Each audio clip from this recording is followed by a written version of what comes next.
বাড়ির বাচ্চা ও বড়রা একই ধরনের খাবার খেয়ে বোর হয়ে গেলে তাদের পাউরুটি দিয়ে তৈরি এই স্ন্যাক্সটা একবার বানিয়ে খাওয়াতে পারেন, দেখবেন খুবই ভালো লাগবে।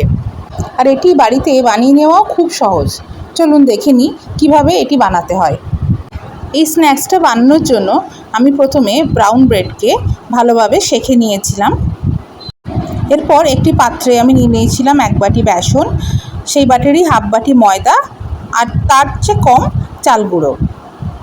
আর তাতে দিয়ে দিতে হবে পরিমাণ মতো নুন, সামান্য চিনি, চাট মশলা ও গোলমরিচ গুঁড়ো।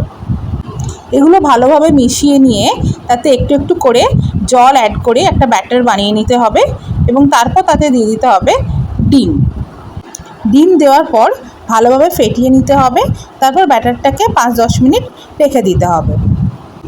ব্যাটারটার থিকনেস কতটা হবে সেটা আপনারা এখানে দেখতেই পাচ্ছেন। এরপর একটি পাত্রে পেঁয়াজ কুচি, ক্যাপসিকাম কুচি, ধনেপাতা কুচি, কাঁচা লঙ্কা কুচি, লেবুর রস, নুন, চাট মশলা ও গোলমরিচ গুঁড়ো দিয়ে মাখিয়ে রাখতে হবে। ব্যাটারটিকে মিনিট 10-15 রেখে দেওয়ার পর এরপর প্যানে তেল গরম করে তাতে সেঁকে রাখা পাউরুটিগুলো ডুবিয়ে এইভাবে ভাজতে হবে।